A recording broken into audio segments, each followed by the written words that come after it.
नमस्कार, मैं विनोद सिंह के इस नए एपिसोड में आप सभी लोगों का हार्दिक स्वागत करता हूं।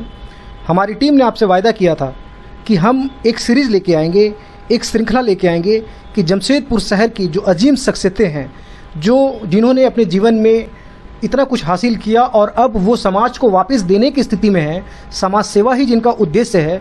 और इस कड़ी में आज हमारी टीम पहुंची है आदित्यपुर में एक प्रसिद्ध समाजसेवी भूतपूर्व विधायक हैं, ईचागढ़ के 3 बार विधायक रहे श्री अरविंद सिंह जी।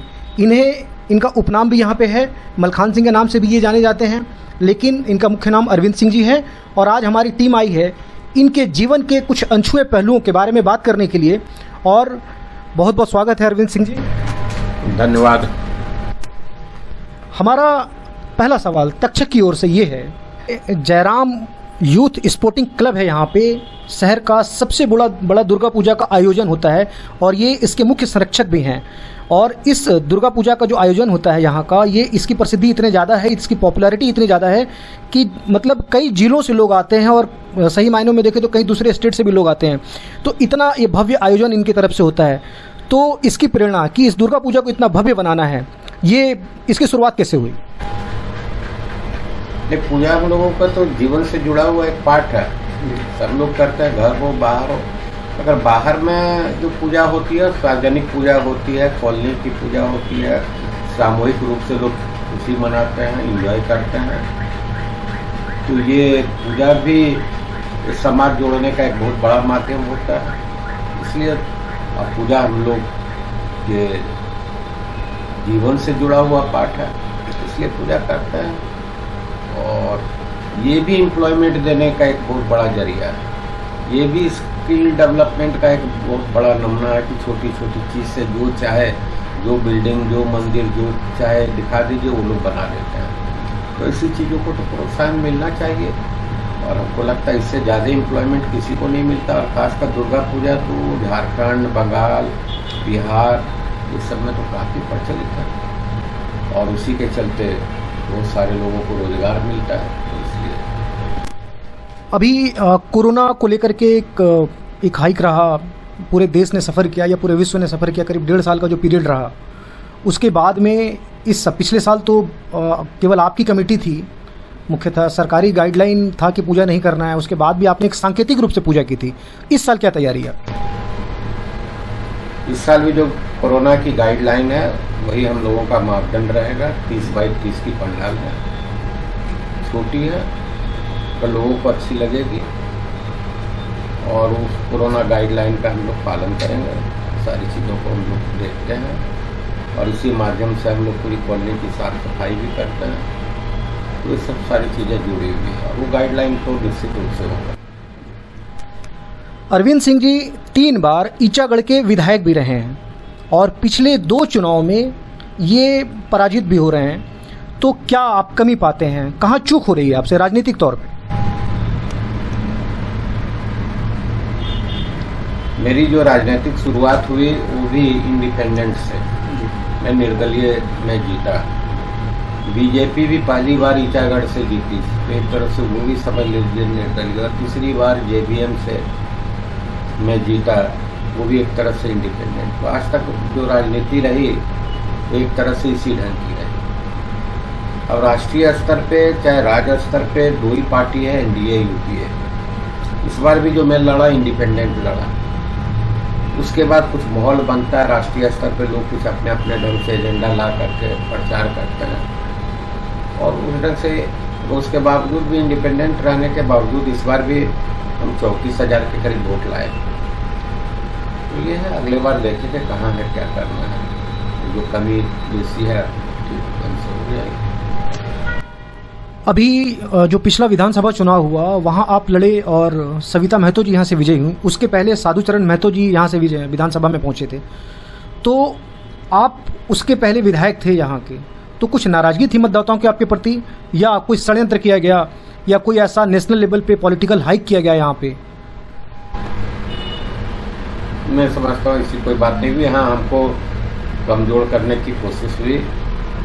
ठीक इलेक्शन के 1 महीना पहले हत्या के आरोप में फंसाया गया, जो बाद में तुरंत थोड़ी देर बाद ही इन्वेस्टिगेशन में वो सब सारी चीज़ें खत्म हो गई।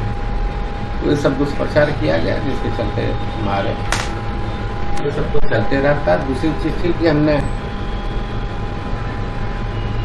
मेहनत भी काफ़ी किया, डेवलपमेंट किया है, विकास किया है, और जो मेरी जो राजनीतिक दायित्व थे चाहे वो मैंने फुलफिल किया, अपना जिम्मेवारी पूरी ढंग से कहीं दाग नहीं लगने दी और काम किया। आज भी मैं उस इलाके में लोग चाहते हैं, एनालिसिस करते हैं और बोलते हैं कि अरविंद सिंह की क्रिकेट अच्छी थी। यही मेरी सबसे बड़ी। अभी देखिए, एक बहुत बड़ी बात अरविंद सिंह जी ने कही कि चुनाव के पूर्व एक यहाँ पे षड्यंत्र के तहत इनके ऊपर एक भाजपा कार्यकर्ता की हत्या का आरोप लगाया गया था, और बाद में जब चुनाव हो गया, इनकी पराजय हो गई, इनकी छवि को खराब करने की कोशिश की गई, और उसके बाद में वो मामला जो है गलत पाया गया। उस मामले में ये बरी भी हो गए। उस मामले का कोई भी किसी भी तरीके का इन्वेस्टिगेशन में इनका नाम ही हट गया। देखिए, तो क्या वो जो षड्यंत्रकारी थे वो क्या कभी बेनकाब होंगे कि एक इतनी बड़ी शख्सियत, इतना पॉपुलर जो रहे अपने एरिया में, और इतना इनका मतलब वहाँ पे क्रेडिट जाता है, इतने लोकप्रिय अपने क्षेत्र में, ईचागढ़ विधानसभा क्षेत्र है, किस षड्यंत्र के तहत इतनी बड़ी वहाँ पे कॉन्स्पिरेसी की गई कि एक भाजपा कार्यकर्ता का हत्या का आरोप इनके ऊपर लगाया गया। उस मामले में इनकी गिरफ्तारी भी हुई थी, और ये सारा चुनाव के समय ही हुआ।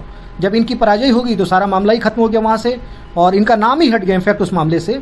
तो आपको क्या लगता है अरविंद जी कि कौन लोग शामिल थे षड्यंत्र में? ऊपर वाला देख रहा, सब जो भी शामिल हुए उसको दंड मिल रहा है, और इससे ज्यादा कभी बेनकाब करेंगे खुद उन लोगों को? अब हट ही गई, नाम ही हट गई, तो बेनकाब और ये सब का कोई मतलब नहीं रह जाता। जो है ये सब तो चलते रहता है राजनीति में, और हम लोग लड़ते रहते हैं। बेनकाब तो हो गए, वो सारे लोग भी बेनकाब हो गए। 3 बार ये ईचागढ़ के विधायक रहे हैं, मतलब 15 साल उस क्षेत्र का इन्होंने विधानसभा में प्रतिनिधित्व किया। तो मुख्य समस्याएं अपने क्षेत्र की आपने क्या पाई, और उनको सुधारने का, उनको बदलने का आपने एक विधायक के तौर पे क्या प्रयास किया?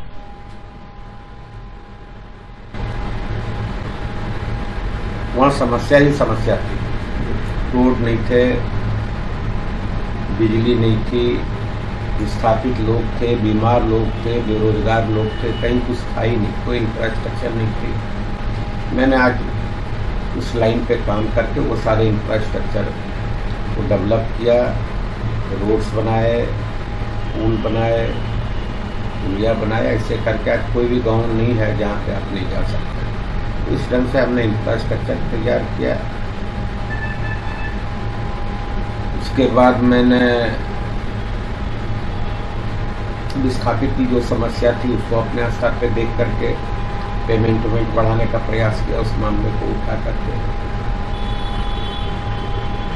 हजारों लोगों को एम्प्लॉयमेंट दिया, नौकरी लगा करके इंडस्ट्रियल बेल्ट में। तो ऐसे करके हमने वो सारी चीज़ों को किया। मुझे संतुष्टि है कि हाँ, हमने वहाँ के लोगों के लिए बिजली हर एक गांव में पहुँचा दिया, पहुँच गई बिजली। सारे सिलसिले में हम लोगों ने अपने स्तर पे काम करके आज इस मुकाम पे ले आए हैं। मुझे लगता है कि सबसे बेस्ट विधानसभा आने वाले दिन में वो सबसे बेस्ट विधानसभा होगा, इसलिए कि वहाँ 2 NH मिला है हम लोगों को, 4 ब्लॉक है, चारों ब्लॉक में रेलवे लाइन है, NTPC DVC की पावर ग्रिड गई हुई है लाइन। उसके बाद आपको वहाँ पे कुछ मिनरल्स हैं। उसके बाद 9 PWD रोड है, 3 डैम है, सनेखा डैम, पलना डैम और एक सीता नाला डैम। बगल में चारों तरफ से रांची डिस्ट्रिक्ट, बंगाल से, जमशेदपुर से, सबसे सटा हुआ ये इलाका है। पार्टी से जब आप चलिएगा चांडिल की ओर तो होटल उद्योग और छोटे मोटे इंडस्ट्रीज के रूप में काफ़ी डेवलप किया है। कांड्रा चौका जो रोड है वो इंडस्ट्रियल बेल्ट के रूप में काफ़ी डेवलप किया है, और वन संपदा है। तो यहाँ पे पर्यटन, इरिगेशन और ये सब चीज़ जो हम लोग इस बार थोड़ी सी और जोड़ लगा रहे थे अपने स्तर पे तो किए ही। इस बार हम लोगों ने वादा किया था कि अगर हम लोग आ गए तो हर एक खेत को पानी देंगे, कम से कम 3 फसल हो। ये सब जो कुछ अधूरी चीज़ें रही है जिसकी कसक है कि अगर दायित्व मिला तो ये सब सारी चीज़ों को पूरा करेंगे। एक विधायक के तौर पे विकास की जो गाड़ी आपने विधानसभा क्षेत्र में दौड़ाई, आपके बाद वहाँ पे एक विधायक है और अभी जो वर्तमान विधायक हैं, आपको क्या लगता है कि विकास की रफ्तार इन्होंने बना के रखी है या विकास की रफ्तार कहीं धीमी हुई है? अब इसमें सबका अपने काम करने का ढंग है, हम लोगों का अपना है। मैं समर्पित रहा उस इलाके के लिए और जो मेहनत करनी थी हमने किया। अपने क्षेत्र के लिए कोई ड्रीम प्रोजेक्ट है आपका? पर्यटन और इरिगेशन। तो दोबारा अगर आप विधायक बने तो इन दो क्षेत्रों में काम करेंगे आप? निश्चित रूप से। आपका जो कार्यक्षेत्र रहा है ईचागढ़, वहां से अब 3 बार विधायक भी बने, लेकिन आपकी जो शख्सियत है वो एक क्षेत्र से बहुत बड़ी है। वो आप जमशेदपुर सहित आसपास के क्षेत्रों में भी समान रूप से लोकप्रिय हैं। आपकी पहुंच है, आपके फॉलोअर्स हैं या आपका समर्थन है वहाँ पे, लेकिन जमशेदपुर की कुछ समस्याएं हैं और आप उसमें सक्रिय नहीं दिखाई देते। अभी एक मामला है जुबली पार्क की सड़क को लेकर के, और टाटा स्टील का जो स्टैंड है उसका स्टैंड है कि मैं लीज होल्डर हूँ, सरकार से हमने लीज ले रखा है, इसका मालिक मैं हूँ। आप मंत्री हैं, अपनी जगह पे रहिए, आप विधायक अपनी जगह पे रहिए, आप सांसद अपनी जगह पे रहिए, आपकी सरकार है, आप अपनी जगह पे रहिए, लेकिन होगा वही जो हम चाहेंगे।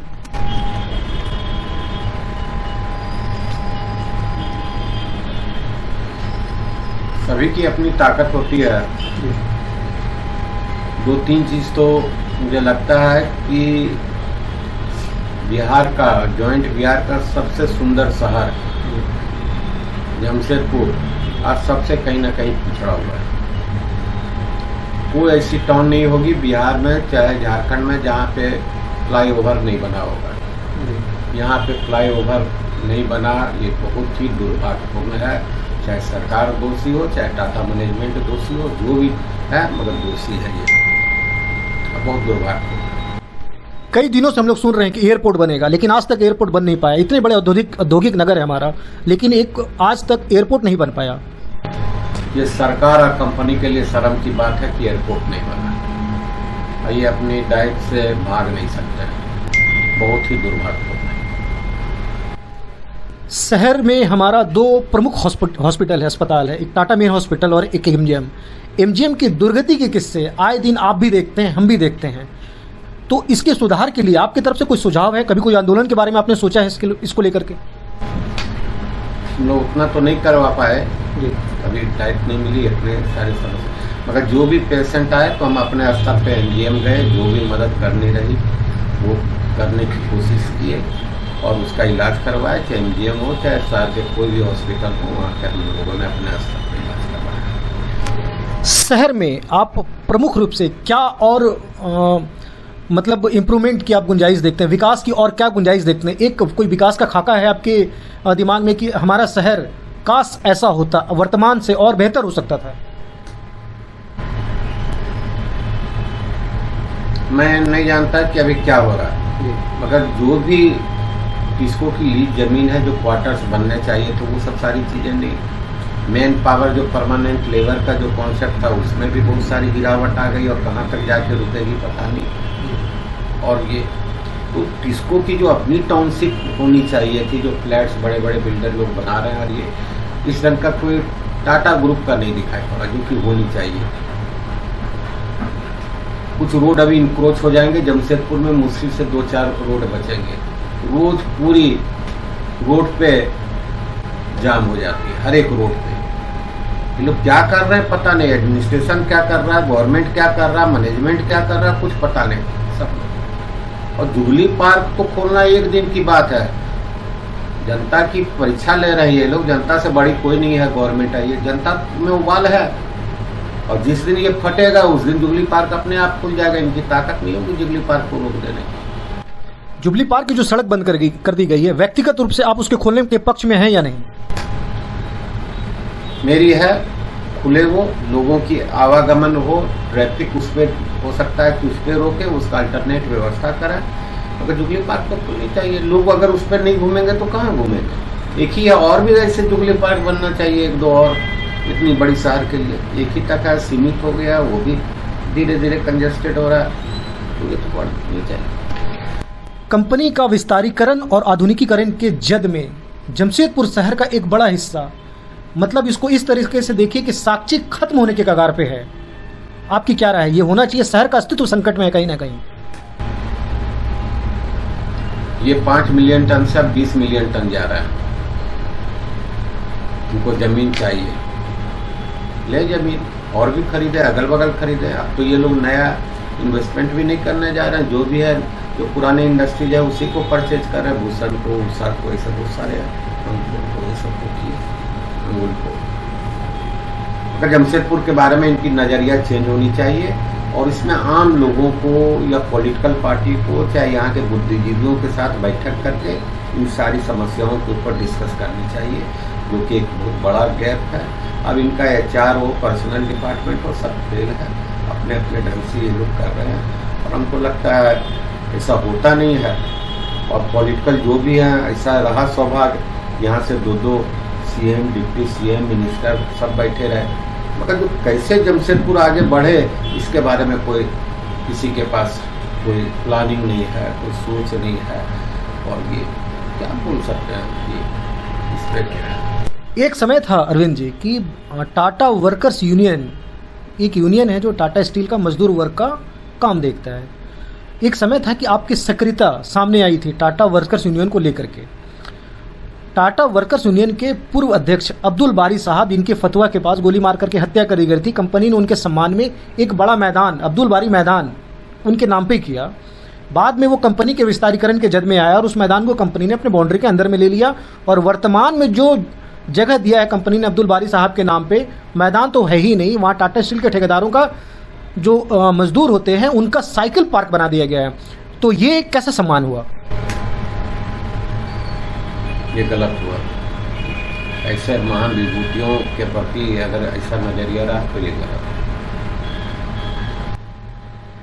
अगर आप जमशेदपुर शहर की मुख्य राजनीति में अगर आप कभी प्रतिनिधित्व करें, कभी सांसद आप बनते हैं, तो मुख्य रूप से आप किन समस्याओं को चिन्हित करेंगे? कौन सा ऐसा सेक्टर होगा जो आपकी प्राथमिकता सूची में आएगा कि नहीं मैं इसे ठीक करूंगा? मुझे लगता है 2-3 समस्या हेल्थ से जुड़ा हुआ है, उसको ठीक करने की जरूरत है। एयरपोर्ट बनाना पहली प्रायोरिटी में आनी चाहिए, यहाँ पे एयरपोर्ट बने। दूसरा, अब कोई विकल्प नहीं रह गया है। जमशेदपुर में रिंग रोड बनना, जमशेदपुर में रिंग रोड बनना और जमशेदपुर में फ्लाईओवर बनना, ये प्रोजेक्ट रहेगा मेरा। एक निजी सवाल अरविंद जी की आपकी एक आपने राजनीतिक पारी खेली है, आपकी एक राजनीतिक पृष्ठभूमि रही है और एक सामाजिक पृष्ठभूमि भी रही है। एक निजी क्षति भी हुई आपके अनुज स्वर्गीय प्रवीण सिंह जी का देहांत हो गया। ये क्षति कितनी बड़ी है आपके लिए? बहुत बड़ी है। जिंदगी भर हम लोग इससे कहीं ना कहीं पीस देते हुए रहेगी।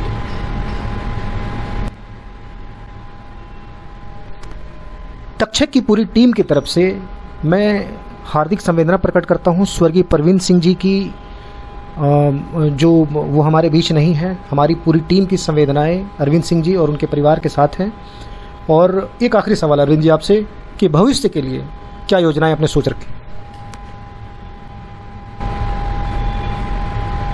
भविष्य में है जिंदगी संघर्ष, हम लोग संघर्ष करते रहेंगे, समाज सेवा करते रहेंगे, लोगों के बीच जाएंगे, उनकी जो समस्याएं हैं उन सारी चीज़ों को उठाएंगे, ये क्रम तो चलते रहेंगे। भाजपा पे आने की कोशिश है? ये मेरे पर्सनल ये नहीं है, मगर सारे लोग से जब सामूहिक बातें होगी, सारे जो हमारे फॉलोअर्स हैं, फिर हम लोग डिसीजन देंगे। एक बार आपने लोकसभा का भी चुनाव लड़ा है जमशेदपुर संसदीय क्षेत्र से, दोबारा लड़ेंगे? अभी ऐसा कुछ हमसे बात करने के लिए बहुत बहुत धन्यवाद अरविंद सिंह जी का। और आप देखेंगे कि इन्होंने सारे विषयों पर हमसे खुल करके बात की है और हम इनके आभारी हैं कि हमारी टीम को इन्होंने समय दिया। और बहुत बहुत धन्यवाद अरविंद सिंह जी।